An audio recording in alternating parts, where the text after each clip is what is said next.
Hi, my name is Mike Waller, and I'm the owner of MW Sports Consultant Psychologist Consulting Group. I'm a certified sports psychologist and also a clinical professional counselor. And I'm here today to give a presentation on anger management and conflict resolution when it comes to athletes performing. I will be discussing the following relative to anger and conflict resolution and as it relates to athletes while they're either in training or performing. I will first define what anger is. I will also discuss what the triggers are and also the coping techniques and interventions that are used in order to reduce the anger triggers once you are, as an athlete, is confronted with them. Also, I will discuss conflict resolution, what it brings about, especially when there are conflict amongst players on the team or with each other. And also, I will be discussing emotional state and define what your emotion and how to regulate your emotion relative to your mindset.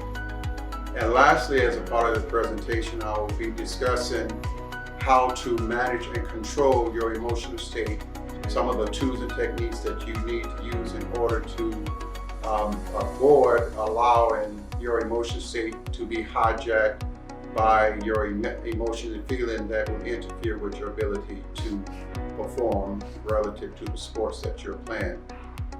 At the end of the presentation, there will be a questionnaire that I'll link that you will hook up on and answer, and it will determine where you are relative to your anger. So first, what is anger? Anger is when you are disturbed by hostility, upset, being frustrated because something that has happened that it caused your mind to become unsettled. Basically, what anger is doing inside your brain is that the chemical flow is all over the place. And so when that takes place, especially when you're performing, it gets in the way of you really performing to your capability while whether it be basketball, football, boxing, whatever the sport may be. Some of the triggers that are relative to anger is irritation. Athlete becomes easily irritated when they do not feel that they're performing up to their par. If you're not performing up to your par, you get upset, and as a result, you're instead of playing at 100%, you are playing down to maybe 10 or 15 or 50%, and as a result, it causes the irritation. Secondly, you feel hopeless. When you're feeling hopeless and do not think that you can perform to your capability, then of course you become irritated. Anybody say anything to you, you just go off, etc. So you just got to be careful when it comes to being hopeless and allowing anger to get in your way. Thirdly, another trigger is racing thoughts. When your mind is all over the place, you have to learn how to, as a part of the coping technique I will discuss later, is learning how to, instead of focusing on a number of thoughts, because like I said, the chemical is flowing all over, and so as a result, you are having a number of thoughts that are taking place, and we want to work on reducing those thoughts where we can focus on one thought, especially when performing or in training.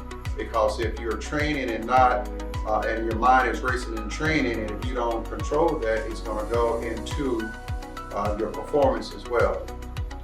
The next is your ability to be able to perform based on being agitated. If you're provoked easily, especially if you're playing football and someone on the opposing team says something to get you upset, then you're going to go off. Next is you feel helpless. If you don't think that you're capable of playing, I think it would be in your best interest, especially as an athlete, is to be honest with yourself as well as your fellow teammates and coaches to know that, well, on this day I'm not up to par. I'm being bothered by something. I'm kind of unsettled. So I would like to, coach, let me just sit out on this one, because I'm kind of like feeling hopeless and not performing like I should. And then lastly, being easily provoked. And when you're easily provoked, it could cause you to go off, argue, want to fight, will cause you to get into it with not only the other opposing team, especially if it's football or basketball, opposing members of the other team, especially if it's football or basketball, but also with your teammates. So if you're easily provoked and if you're agitated, then you definitely want to dial that back. And so some of the coping mechanisms and techniques that I employ, especially having played semi-pro tennis, to avoid getting angry out there, as opposed to allowing it to get in the way of my performance, is what I call the two trains of thoughts. One is reacting. What people do, especially if you're not emotionally mature, is that you react to a situation. So to avoid reacting, I would like you to use the second train of thought, and that is to think. Because if you don't think and if you react, there could be consequences. And in the case of a sport, if you react and you make a mistake, that could cause you the game, it cause, get into it with referee, or even in some instances, you could be ejected, based on you reacting as opposed to thinking. Secondly, we want to do what we call deep breathing.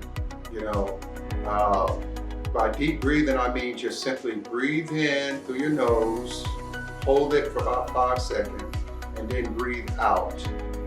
Breathe in and breathe out.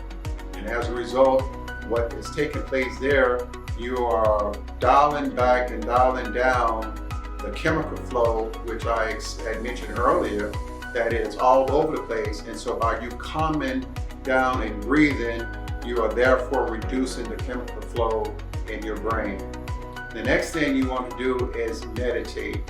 Allow your mind to go somewhere, a nice place like a beach or your favorite spot, your favorite location. Thirdly, you want to count to 10, and in my case, I like to count to 20.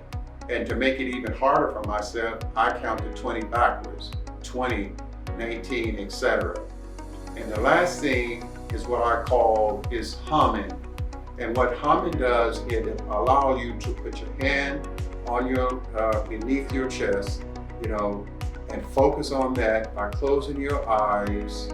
And as you're focused on the humming, just like the breathing, you're reducing the chemical, you're reconciling and balancing the chemical flow in your brain. And so as a result of that, then you are able to calm, be relaxed, and get back on track as far as performing the sport that you're participating in. Next topic is conflict resolution. There's conflict when you have an issue with another member on your team or a member on an opposing team, especially if you are playing basketball or football. One of the things that I know for certain is that there's an E in team, not an I. And what causes a conflict, especially in basketball, for an example, is if a particular player likes what we call hog the ball and not pass the ball and what have you. And so as a result of that, that causes conflict. Or in a case of football, there's a situation where if a player is not performing up to their par, and you know that they are, and as opposed to calling them out on it, it can create a conflict, and as opposed to doing it right there and creating that conflict, you just have to be the bigger person. And by being the bigger person, you just simply pull that person to the side doing a break or a timeout or whatever the situation may be, and just let them know and just bring it to their attention. Hey, there's more than you. In case of basketball, there's more than one person on the basketball team. And then as far as football, we're here as a team, and our goal is to win. And so as a result, and you do what we call role playing, you know.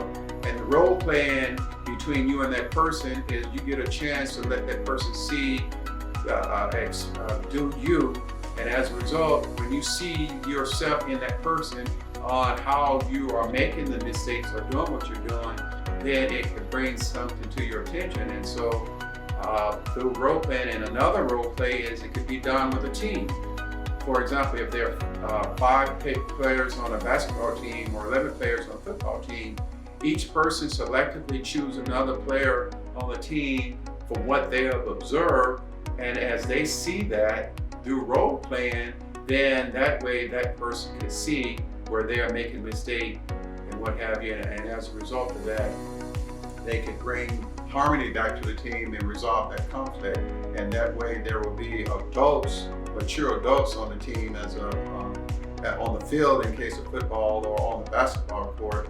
That way, through role playing and other types of role playing, you can adopt as you are being creative in order to, resolve and minimize and reduce the conflict as much as possible. The next topic is emotional regulation, and that is being in control of your emotional mindset. By being in control, what I mean is there's part of the brain is called the amygdala. That is still on the side, and that is where all of your feelings and emotions are in store. And it can be hijacked. And when you allow your brain, emotion, and feeling to be hijacked by your amygdala, that means that chemical balance that I mentioned is all over the place. You're not able to concentrate, you're not able to focus, and what have you. So in order to get our emotions under control, we just have to use more of what we call your frontal lobe, which is in the center, which your reasoning, your rational, and your thinking take place, as opposed to being hijacked by your amygdala. The coping techniques in order to resolve, reduce, and minimize your emotional, to help you, assist you with your emotional regulation, is to, again, focus, concentrate, being in control, directing your thinking, especially as an athlete. You don't want to be on the basketball court and you're all over the place and you can't focus and concentrate and what have you. And so as a result of that, you get your emotional state under control, and you are redirecting and you're assessing. And also you can employ what we call imagery, and that is being creative in using some internal thinking, positive self-talking, and what have you. That way you can get your mind back in the right frame. So again, today's presentation was on simply as an athlete, is how to manage your anger, how to resolve your conflict, how to stay in control of your emotional regulation with your mind, because it is critically important as an athlete while performing that you maintain your anger, because if not, it can be easily exploited. As for some of the techniques that are used, again, for the emotional state and anger issue, is just simply, one of the main one is the breathing. If you can employ the breathing, more of that, being in control, and bottom line, getting your chemical flow in your brain reconciled to the point where you stay in control. Again, this is a presentation on anger while performing in respective sport that you participate in. At the end, I would like for you to click on the link at the bottom of the presentation that will let you see where you are in terms of your anger and how you're dealing with it. So there will be a series of questions that you would ask, and you would rate and grade yourself based on where you are in dealing with your anger and anger management and conflict resolution. My name is Mike Waller. I'm the owner of MW Sports Psychology Consulting Group, and I'm a certified sports consultant, certified sports psychologist, and I presented to you anger management and conflict resolution. Thank you.